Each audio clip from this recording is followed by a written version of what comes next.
Welcome, everyone, and thanks for joining us.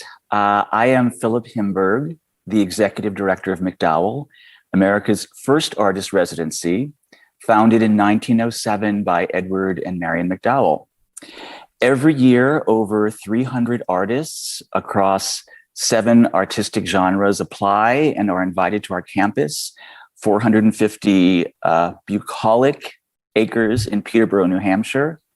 These artists represent fiction, nonfiction writers, journalists, composers, playwrights, visual artists, filmmakers, architects, and interdisciplinary inventors. The artists stay for up to 2 months at MacDowell, free of charge, of course, residing in one of our 32 studios, where lunch is delivered daily in an iconic MacDowell picnic basket, and where at dinner, the artists gather together to share food and conversation. The goal of MacDowell has always been quite simple: to provide space and time and community for creative souls to make enduring works of the imagination. For 114 years now, MacDowell's has been described by artists as a kind of haven. It has attracted such talents as James Baldwin, for whom our library is named, Faith Ringgold, Michael Chabon, Alice Walker, Thornton Wilder, and more recently, theatrical composer Jeanine Tesori, playwright Jeremy O. Harris, playwright and novelist Ayad Akhtar, as well as Ta-Nehisi Coates, Jackie Woodson, Meredith Monk, and James Lapine, just to name a few. And 3 of the 4 individuals who are in conversation with us today are also MacDowell Fellows. Today's conversation is part of a series, an ongoing collaboration between MacDowell and the 92nd Street Y, an institution founded even before MacDowell came to be, and one like MacDowell, which believes very much in the power of art to impact and imprint the world. MacDowell offers 2 opportunities: chosen isolation, in which to work, and as importantly, the rare circumstance for art makers across disciplines to exchange ideas. And our hope today is that through this exchange, you will get a kind of taste of this intersection among creative risk takers. So it gives me great pleasure to introduce you to 4 truly remarkable people. Each of our panelists today has one thing in common, which is why we are gathered. Each of them usually works in one particular aspect of art, but each of them has also written and published a memoir. And so I'm curious and excited to explore how these autobiographical stories came to be and how the art of memoir connects to other manifestations of artistic expression. So first, let me introduce to you Nell Painter. Nell, can you wave so we can identify you? Who since 2020 has been the chair of the MacDowell Board and a 2-time MacDowell Fellow. After a fulfilling career as a publishing Princeton historian, 7 books, notably The History of White People, Nell Painter began again in art school, a move which elicited a great deal of curiosity. In her MacDowell residence in 2016, Nell completed a memoir entitled Old in Art School, which was a finalist for the National Book Critics Circle Autobiography Award. In 2017, she completed the visual art series You Say This Can't Really Be America. And in 2018, she published an art review of Soul of a Nation, Art in the Age of Black Power in the New York Review Daily. And we will hear more about her memoir very shortly. Riva Lehrer, can you identify yourself? Riva Lehrer is a visual artist as well, and a writer who was born with spina bifida, and her artwork focuses on the socially challenged body. She is best known for representations of people whose physical embodiment, sexuality, or gender identity have long been stigmatized. Her work has been exhibited in venues including the National Portrait Gallery of the Smithsonian, Yale University, the United Nations, the National Museum of Women in the Arts, and the Frye Museum, among others. Her awards include a Ford Foundation Fellowship, a 3 Arts MacDowell Fellowship, Carnegie Mellon Fellowship, and a National Endowment for the Arts grant. Lehrer's memoir, Golem Girl, won the 2020 Barbellion Prize for Literature and was a finalist for the National Book Critics Circle Award. Kira, say hi. T Kira Madden is a Chinese Kanaka Maoli writer, photographer, and amateur magician. I don't know if we'll have time for a magic trick at the end, we shall see.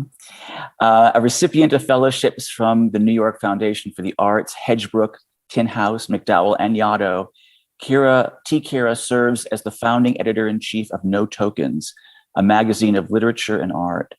Her fiction and nonfiction has been featured in Harper's, New York Magazine, and others, and she is the author of the 2019 New York Times Editor's Choice memoir, Long Live the Tribe of Fatherless Girls, which is now being developed as a feature film. A finalist for the National Book Critics Circle Award, John Leonard Prize, and the winner of the 2021 Judith A. Markowitz Lambda Literary Award.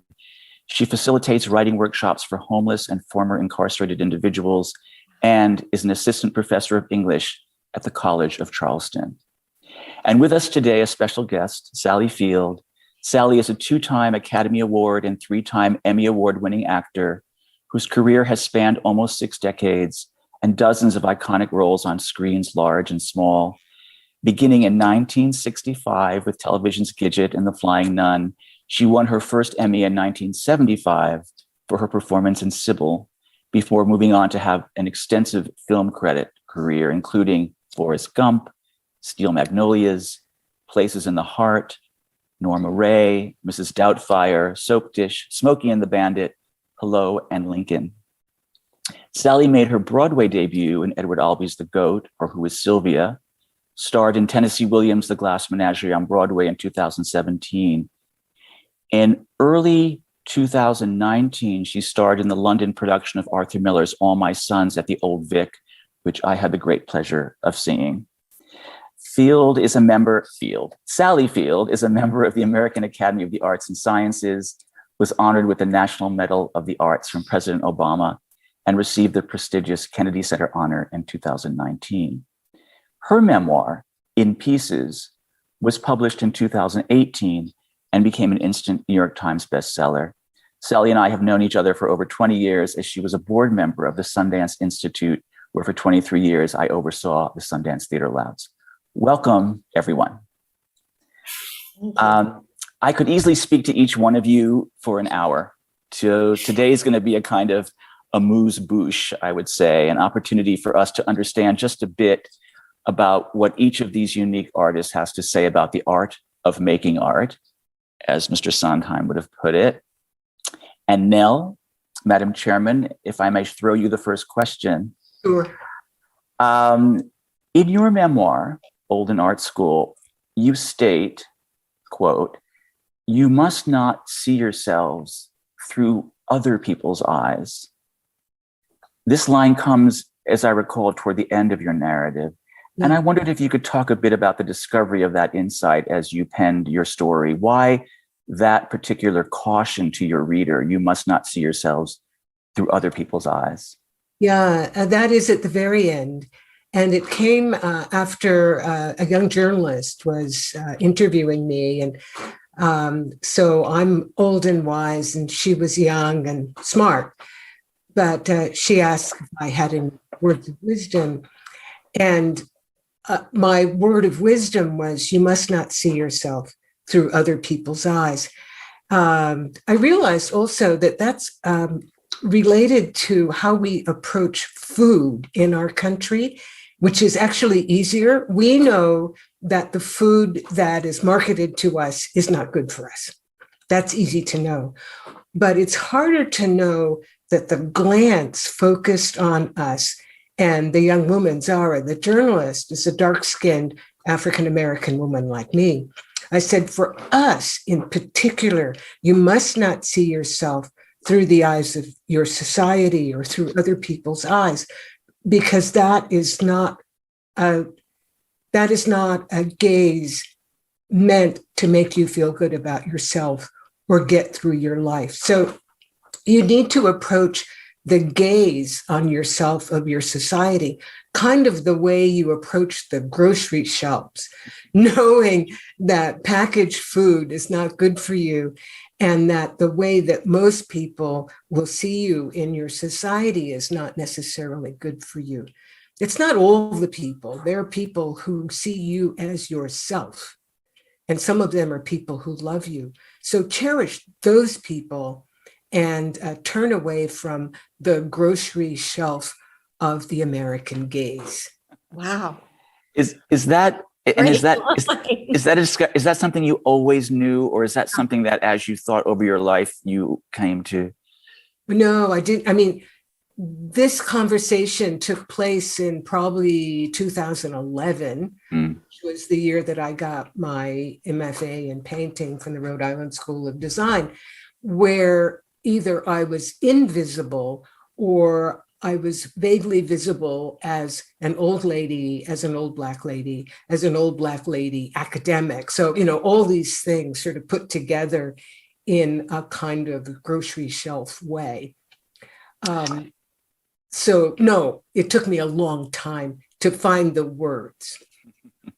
And this is a big question, but maybe you can encapsulate it. I'm curious, for you, what does creating visual art allow you, Nell Painter, that being an historian or a nonfiction writer might not allow you? Yeah, lying. As a historian, I was a very scrupulous historian. The archive I had to respect. As a visual artist, I can do whatever I want with it, and I can lie with it. The meaning that I seek is a visual meaning. It's not a discursive meaning. It's not a meaning where we usually talk about truth. Got it. Sally. Yes. Turning to your book, In Pieces, which is so aptly titled, the metaphor of identifying the pieces of your life and the challenge of putting those pieces together as a whole. Mm-hmm. And I'm going to also add the anxiety of maybe not having all those pieces really seems to propel your storytelling. Mm-hmm. And I want to say that tension shows up in some way in virtually all the memoirs we're going to talk about today. Like each of you is working through a kind of puzzle or composing a treasure map, trying to find your way toward who you are. And in yours, what makes it very, very unique, Sally, is that you also endeavor to get inside the art of acting, like what it is, mm-hmm. and to help your reader understand what you grew to understand acting to be. Could you share with us what it is to create a character as an actor and how that relates, or maybe not, to creating the story of your life as an author? What do the two forms share, if anything at all? How I get in, it's almost like I don't even know where to begin with this question, because I never wrote this to share it with anybody. I wrote it because I needed to know. And when I never thought I would even show it to anybody, a part of me thought that, a piece of me thought that. And then another piece of me would say, oh, yes, you will. Oh, yes, you will. Oh, yes, you will. Because I had to force myself to learn a new craft. And the only way I could do that would be in really owning, maybe for the first time, owning the craft that I did know. And I had this urgency inside of me to find my mother, basically. And to do that, I had to find all that there was of me chronologically, of how it all built together. Because my work and my mother, acting, the craft of acting, and my mother went together. And so I explored learning the craft of writing through what I knew of acting. And I think I said this to you, I used much of the time I used acting exercises that I do know, that I do use. I used that to write, to go to a place that I could put myself there and then write about it, write. And never, like Nell said, never, ever did I see this through somebody else's eyes. Never, ever did I think of a reader and what the reader would be seeing. It was always my own urgency to feel this connection of, yes, and as an actor, when you, I was lucky enough to study with Lee Strasberg, and at a very prime time in the actor studio and everything in the 60s and 70s. And so these acting exercises are really a form of self-hypnosis, and going in, not through the front door of I want to know that, but through the back door of your subconscious, of finding a way to step away from your own need to hide from yourself, from pain, from things you don't want to know. And through weird little tools and images and things, room exercises. And I needed to know the things that I didn't want to know. And it's the same thing you do in acting. You step away from the part of yourself, or hopefully, the task is to step away from the part of yourself that doesn't want to go there, doesn't want to find the darkness of your subconscious mind, of not knowing where you are and what you're going to do. And is that my hand? That can't be my hand. And so did that answer your question? I'm not sure. No. It's really such a gift to hear this, because it's a rare opportunity for us to understand. And I will say that in reading your book, as you speak about Strasberg, and even as you audition for various roles, when you're able to explain to us what you needed to do, as you just did, to sort of be inside and to let go of the conscious is really one of the great parts of reading your story. So I wonder, do you have a moment where you feel you could read us a little bit from the beginning of your book so we can sort of understand? But I wanted to just say this, and I'm an actor, so I will probably be the one you have to say, just shut up now. Thank you so much, Sally. That was really, now shut up. Now stop talking. But Nell talked about seeing yourself through other people's eyes. And it's interesting, as an actor, one of the first things you have to do is see yourself through other people's eyes. You have to not be afraid of that. And you have to allow yourself to see yourself through other people's eyes. You walk on a stage, this is a great thing that Lee taught, walk on a stage and everybody in the audience sitting there, tell this person what you perceive them to be. Now, the actors on stage is not allowed to say anything or move or do anything, just stand there. Just walk on stage and stand there. And everybody says, well, very sexy or very awkward or very shy or a tomboy or whatever it is, you send off as a human being without opening your mouth or using your hands or anything, because you have to own that information. Even before you can step away from it, you have to own it. You have to see it. You have to go, ugh, really? I'm not that way. Oh, yes, you are. Anyway, it's interesting what acting really is. Yep. I will read this. And if it goes on too long, just say, yeah, that's enough. I will. Okay. There was no proscenium arch, no curtains or lights to create an illusion, no proper stage at all. It was just a classroom with all the chairs and their seventh grade occupants pushed aside in disorganized clumps. It wasn't even a real classroom. The entire school had originally been part of an army hospital built at the end of World War II, specializing in central nervous system injuries, syphilis, and psychiatry. It had once even included a small compound for prisoners of war, a building now stuffed with classrooms and students held captive until the sound of the bell. This particular room was long and narrow, each side lined with windows, which made it look exactly like a hospital ward and nothing like a junior high school drama class. But on that day, through my 12-year-old eyes, I saw only the faint interior of a swank apartment. I remember watching my feet as they stomped across the worn wooden floor, and for one instant, the feet weren't mine anymore. Then I was back in the classroom again, wondering what to do with my hands, my armpits sweating so much I dripped. I stopped at the door, a wobbly contraption hinged to a freestanding frame made by the boys in woodshop, took hold of the handle, then turned back toward the 13-year-old playing my uncouth gangster boyfriend. With one clammy hand gripped to the knob and my whole body twisted around to face the actor, my arm awkwardly wrapped in front of me, I stood listening to the boy deliver his dialogue.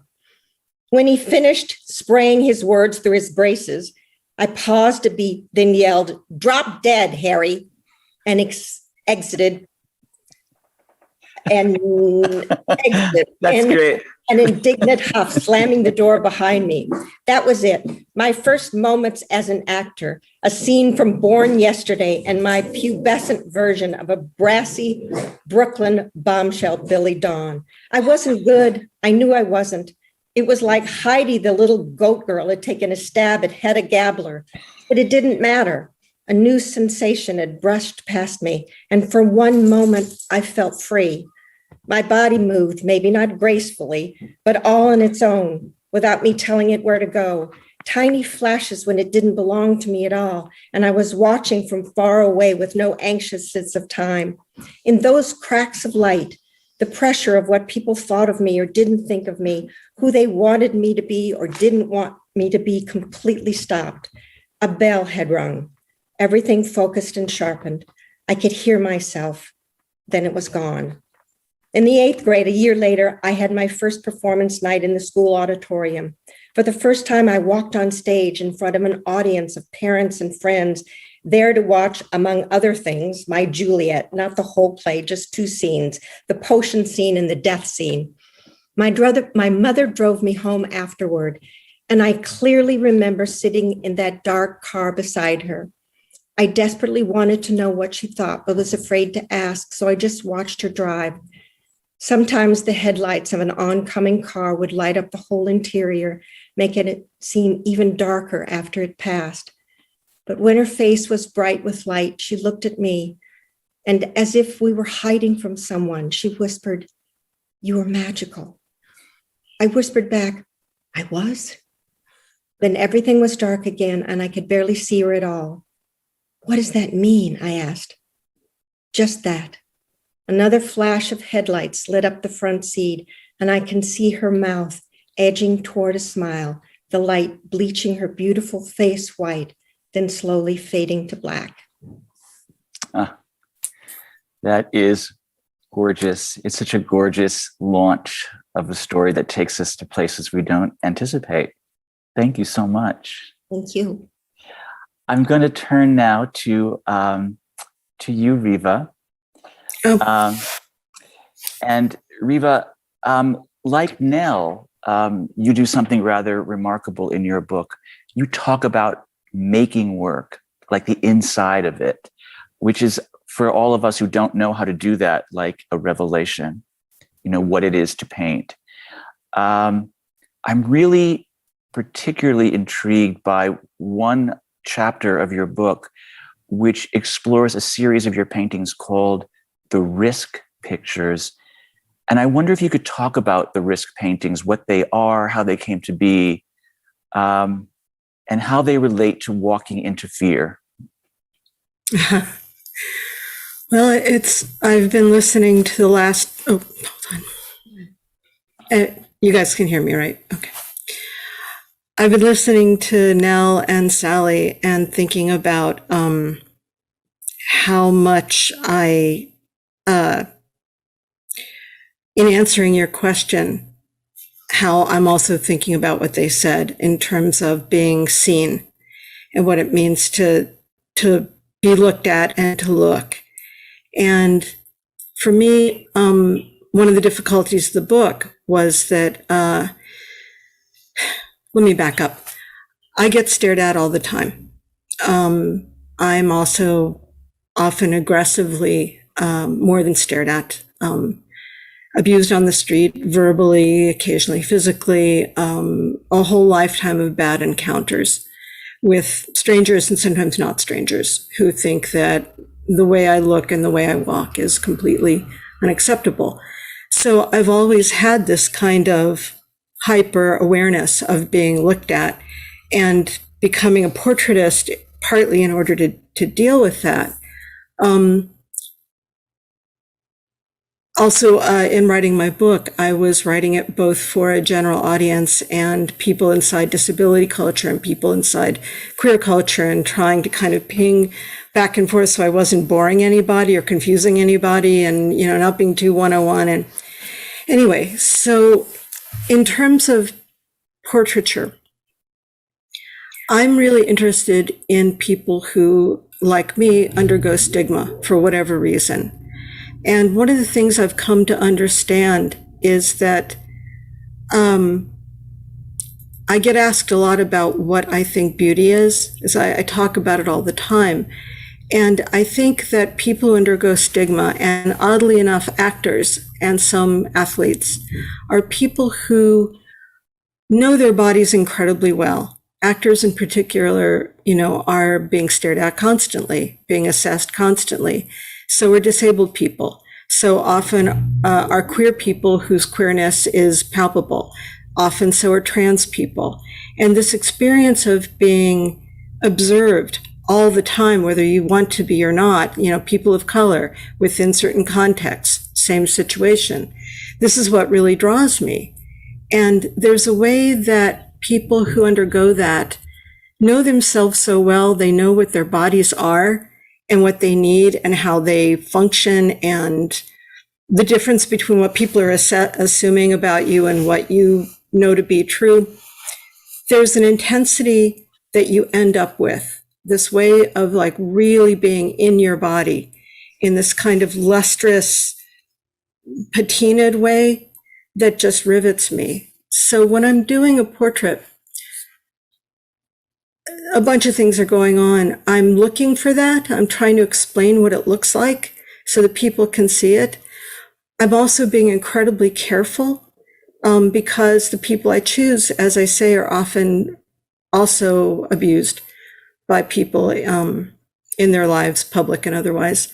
And so if I'm doing a portrait, I'm staring at someone for a really long time, and that can be painful. So I've been working with all these ethical structures in order to make sure that the people I work with have a lot of power, that they can say no, this needs to change. No, this isn't who I am. You've got it wrong. I mean, it has to kind of come early in the process, because after a certain point there ain't no erasing anymore. But when I did this series called The Risk Pictures, a couple things were going on. As I said, I've been working for a long time in terms of trying to figure out how to give someone power. And so I'd been wanting to up that, but also I was going through a period of being in the hospital a lot. And so I would be working on something and then have to drop it and go in the hospital for a couple of weeks and come back and try and remember what the hell was I doing, and then it would happen again. And the way I paint and draw is very tight. It's very controlled. And it started to feel like a lie, like I had this control in my studio that didn't exist anywhere else in my life. And I wanted to bring chaos into the work. And at first I tried to like loosen up my arm, and I just can't. It's just not how I think. So I started thinking about other ways of using chaos. So what I do now is when I do someone's portrait, up until COVID, we set up a series of live sittings. They come to my studio, and each one is a 3-hour sitting. And at the 2-hour mark, I walk out and I give them total control of my house and everything I own. And they are welcome to do anything, and I will never ask them what they do, up into including breaking things, stealing things, eating things, whatever. But in exchange, they have to alter their portrait while I'm gone. And so it's a contract. if I come back and they haven't done it, then things start to fall apart. Luckily, people have relaxed into it and started to be more daring as time goes on. But it's scary. It's called the risk pictures, not only because I'm risking everything I have. I don't know if they're going to ruin the portrait while I'm gone. They could like do something. I had an experience with one portraitist that while I was out, she was supposed to call me when she was ready for me to come back. And I was waiting and waiting and waiting. She wasn't coming back. And finally she calls me, and we had set up sort of a plan about what she was going to do. And she called me and she said, Riva, I think I effed it up. And I'm like, oh God, what did she? I'm like imagining her going to my refrigerator and getting the ketchup and the mustard and just like, I didn't know what to expect. So it's really been about trying to learn not to protect myself and stay on the safe side of the easel. I want both sides of the easel to be equally fraught, and for people to be, I want to change, and I want to change my subject through vulnerability. So I know that's a long answer. Thank you for listening through that. Well, it's extraordinary. And I will say, as one reads your book and you come to the section about leaving the house and you say some of what you just said, the reader gets very worried. But then when you see the paintings and what each of the individual people who sat for you have done, it's breathtaking. It's absolutely breathtaking. So, and those photos, like Nell's photos are in her book, your photos are in your book, really, really extraordinary. And I'm going to ask you actually now, if you don't mind, hold on a second. No, actually, I'm going to wait on this. I want to get to T Kira for a minute, and then I'm going to come back to having you read us a piece. Okay. If you don't mind, because I want to talk about parents. Because each one of you had a clear need to examine your mothers and fathers. And I guess parents, not surprisingly, will show up in books that are autobiographical. And I want to ask you, Kira, about your book, which I will say in some ways sometimes is an extraordinarily harrowing and sometimes hilarious tale of being a young child and then a teenager with very, very challenging adults around you. And what comes across so poignantly for the reader is your loving your mother and loving your father, both of whom were serious addicts.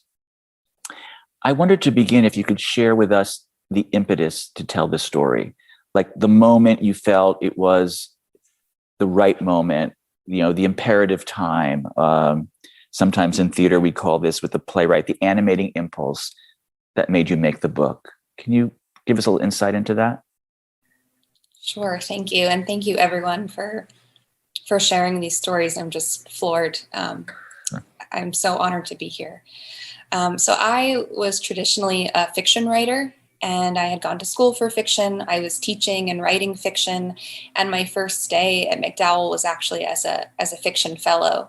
And I had applied again as a fiction writer. And I was actually at my father's deathbed in the hospital when I received that acceptance from MacDowell to come back.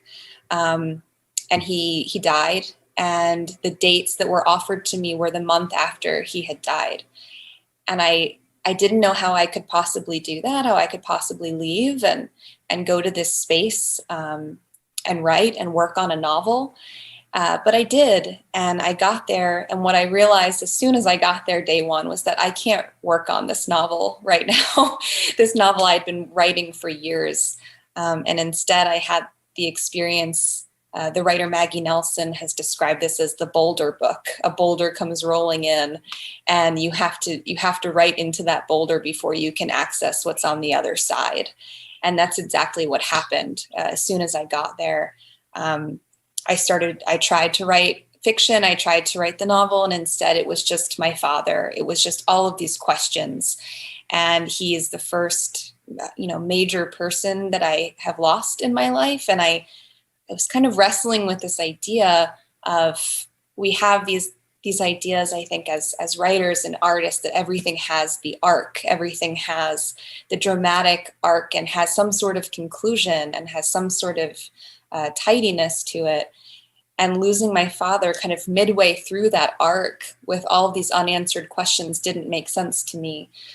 So instead of writing the story I knew I had been wanting to write in the novel, I started investigating questions for the first time, everything I didn't know, and writing those questions down every single day, and just seeing what happened as I wrote into that boulder. And so it really was definite timing.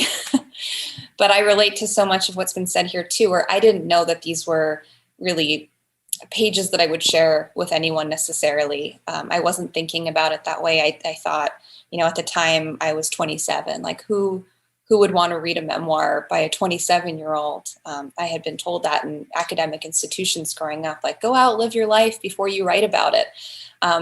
But writing about it, I realized there is so much truth in the saying, you have everything you need by the time you're maybe 9 years old.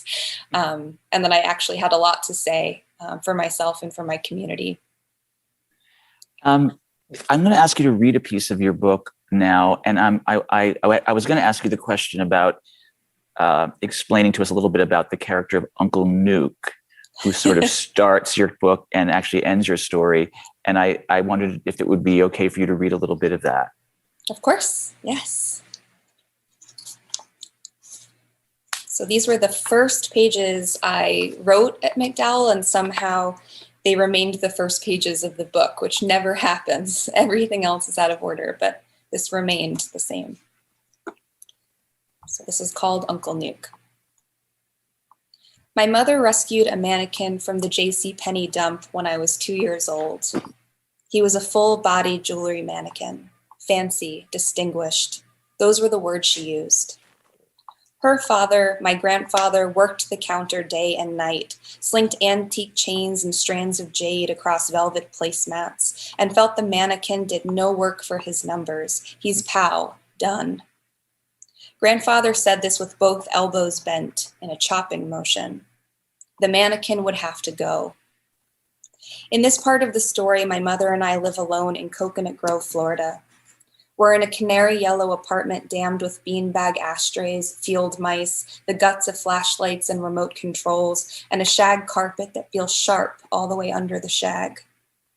She's single, my mother, the crimson-mouthed mistress of my father, a white man, who was back home in downtown Miami with his artist wife and his 2 handsome boys. Soon my father will move my mother and me into a porn director's apartment, and then to Boca Raton, the rat's mouth, to start over, but none of us knows this yet. My mother, a Chinese Hawaiian pocket knife of a woman, shot a man once. She tells me the story all the time, how the strange man tried to crawl through her window, naked, choking out his cock as she slipped into a nightgown. She shot him in the shoulder with a boyfriend's .357 Magnum, his body spat out like a rag doll into the liquid black night. He landed in the street too far to be trespassing, so she dragged him by the legs back on her lawn for more. The man was paralyzed for the rest of his life. He threatened to sue, but my mother never once regretted this incident. But this is how it was in Coconut Grove in the 1980s and early 90s. Bandits, robbers, glass stems on the sidewalk, bad men doing bad under the bridge. My mother had little to defend in that first apartment of ours, a few gems from her father, frosted Christmas ornaments, her Chinese jade, some cash. But then there was me. We needed a man in our home, a figure bigger than us, she said, to scare off all the other men who would come. All this to say that the reason she rescued that mannequin, the reason she wrapped her arms wickedly tight around his waist, carrying him to the back seat of our Volvo, where the top half of his body slung out the window, his bald head pat-pattering under the rain on our car ride home, all the reason she did anything, the wrong things, the strange things, the dangerous, the sublime, the reason she does any of it still is to protect me. Remember this. Wow. Yeah. It's an extraordinary launch of a story that goes in very unpredictable places. Really gorgeous. Since we're talking about parents, I'm going to ask for two more readings quickly, because Riva, your mom is indelible, Carol, a fiercely protective woman with her own, I would say, personal demons. And I wondered if you could grace us with a brief reading from your book about your mom. Thank you, Philip. Okay, let me get that back. Here's just a little bit you need to know. The year is 1968. I'm 10 years old. It's the week before Hanukkah, and I'm watching my mother sew a new dress for the holidays. This is kind of a look at her, sort of at her best, before a lot of really bad stuff happens. And every every chapter title in the book is named after a horror movie or a horror film. Chapter 10, House of Wax. My mother had wanted to be a fashion designer. She'd won a scholarship to Pratt, but her parents demanded that she attend pharmacy school. They'd allowed her older brother, Lester, to attend art school, and someone had to take over the family business, so that was that. She escaped after a year by virtue of a lab accident involving a Bunsen burner and a quantity of magnesium. She flash blinded herself, a blindness that lasted for several months. I don't know if Carol was a chemistry genius or a future liability for the pharmaceutical industry. Carol loved clothing with an unrequited passion, even considering that the fashion industry pretended that she didn't exist. When my brother Doug and I were 8 or 9, she'd take us downtown on the bus all the way to the Cincinnati Art Museum. Our final pilgrimage was always to Gainsborough's Anne Ford, later Mrs. Philip Thickness, so that we might marvel at the satin gown, a cascade of frothing silver. Anne Ford herself was an afterthought, a vehicle for the glory of that dress. And Carol was always a dress-loving woman, not for her the plebeian pantsuit, the wash-and-wear slacks. These days, she consoled herself by drawing wasp-waisted debutantes in Dior new-look frocks. She'd never find such things in her size because Carol Sue Horowitz-Lehrer took after her father. Sam Horowitz was height times width times girth times appetite, 6'2" at a time when Jewish men were built like Woody Allen. Now, big men could get clothes because big men got respect. But Lane Bryant was the only store that served big women, offering a range of shame-based garments that ran the gamut from drab to saggy to punitively asexual. The dresses that my mother made were beautifully cut and daringly anti-Bryantly colorful, graced with embroidery on the collar, tiny jewels at the neck, lace and velvet trim at the sleeves and hem. She caused a small sensation when she swanned down the road in one of her own creations. More than once, I saw a lady grab her sleeve and demand, "Where did you get that? Can I buy it from you? You made it? Oh, please, please make me one." I feared that someday an admirer would peel my mother like a banana and run away, clutching the purloined gown like a golden fleece. Thank you, thank you, thank you. Yeah, she's a remarkable person whose life story is very much part of your book as well, and really, really worth getting to know. I want to end this little chapter of, we have some questions, but I want to end this little chapter of hearing work by asking Nell, who also writes about her mother and her father very much, as she is returning to school, to read a little bit that puts us in touch with your parentage.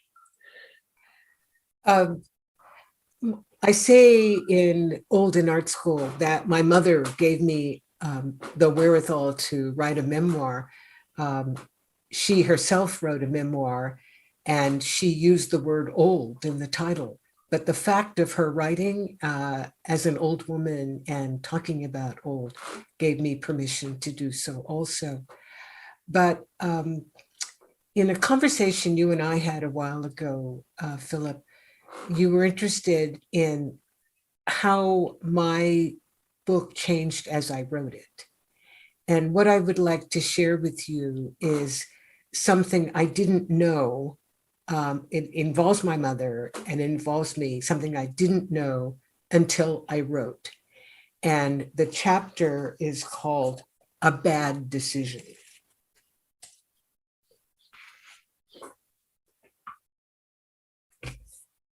So I am an undergraduate at Mason Gross School of the Arts at Rutgers in my last year. What colors were these? I couldn't name them, just a mood, desperate, without clarity to give that mood a name.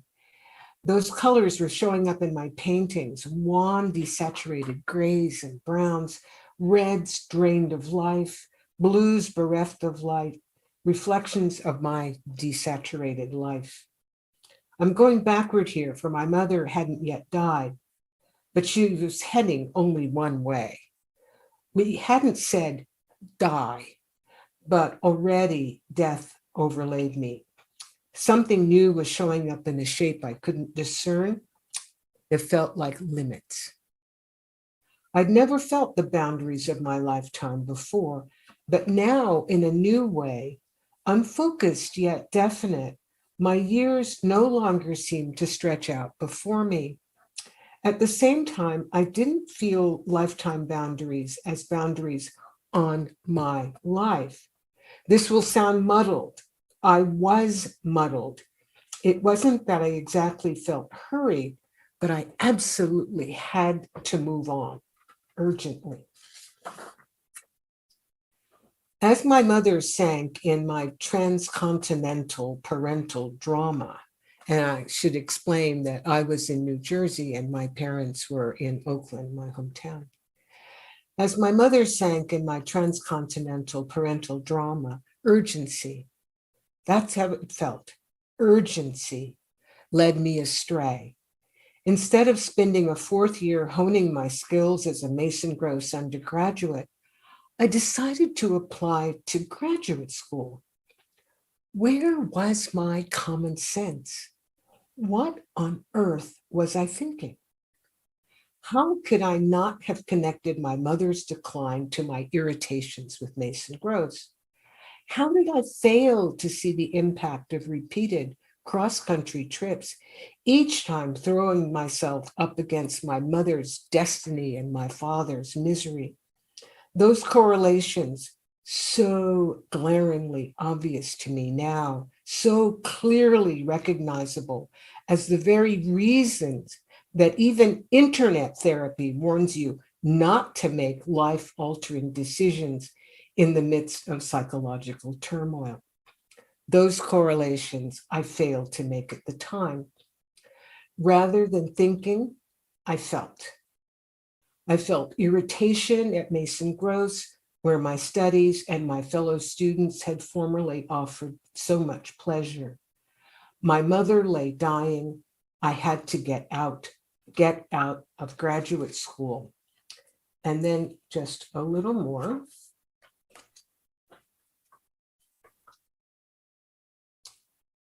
It turns out that it is harder to get into an MFA program in painting than to get into a Princeton PhD program, because MFA painting programs are smaller, but similar numbers apply.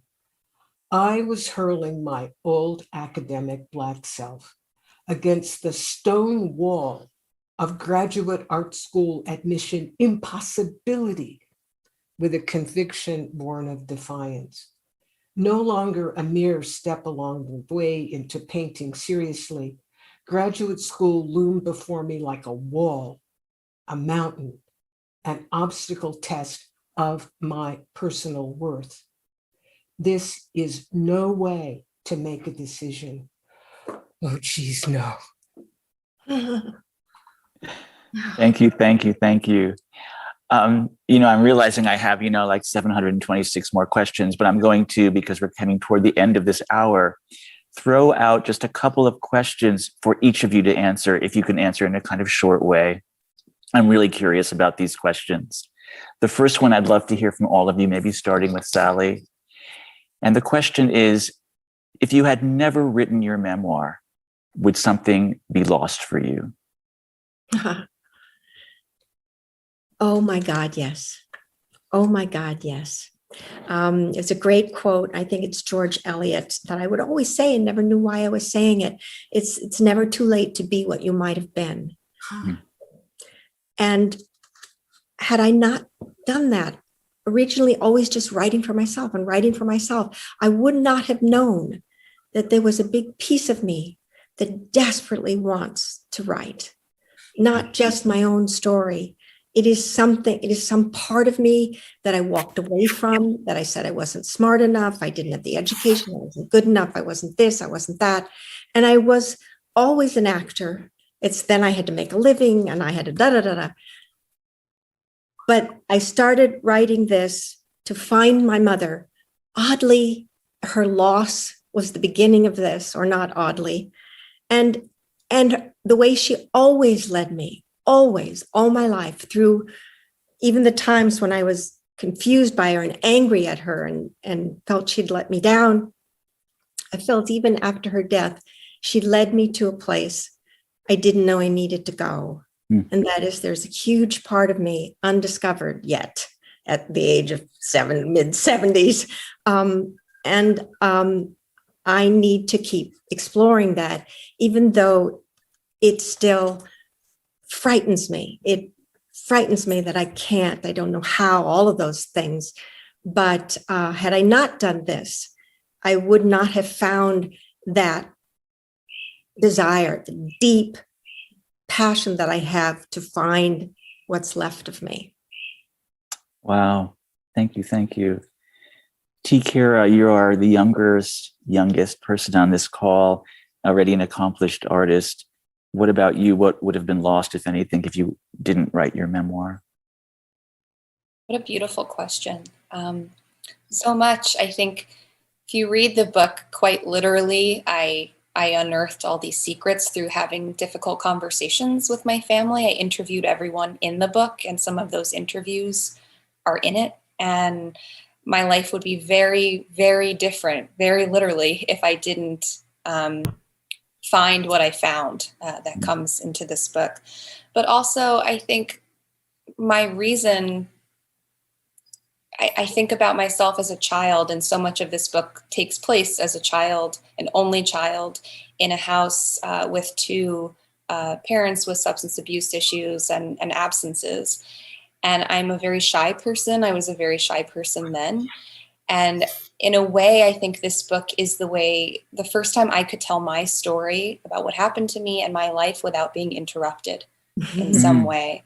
And that's a privilege and that's an honor. And I think to now meet people who have read the book and whose story, connects to it, or if my story resonated with them, we can meet in these signing lines, we can meet through emails or mail.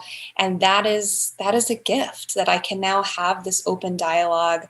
I can kind of release the pressure of some of that shame that so many children with my experience or with a household of addicts have, and instead say it's okay and find that kind of transcendent connection with others. So it's been the gift of my life, truly. Wow, what a beautiful discovery. Riva, if you hadn't written the book, what would be different, do you think? Well, it seems like it's Mother's Day here. T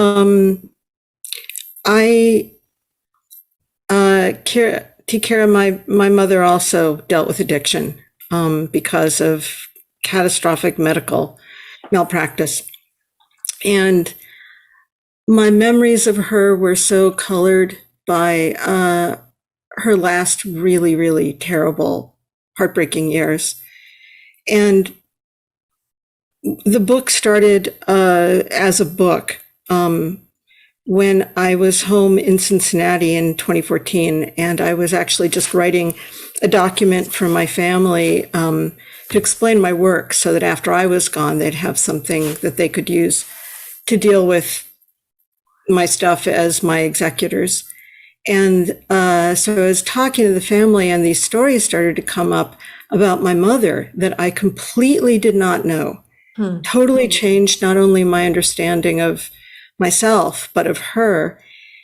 But the big thing that's happened since then, even since the book has come out, is that I've heard from all these people who knew her, and they would describe the woman that got lost, this like, I'm going to tear up. I mean, this like brilliant, funny, warm, charismatic, talented woman that was just completely destroyed by the circumstances of her life. And so I think, and there are a lot of other ways I could answer that, but I think the most important thing is that I got my mother back.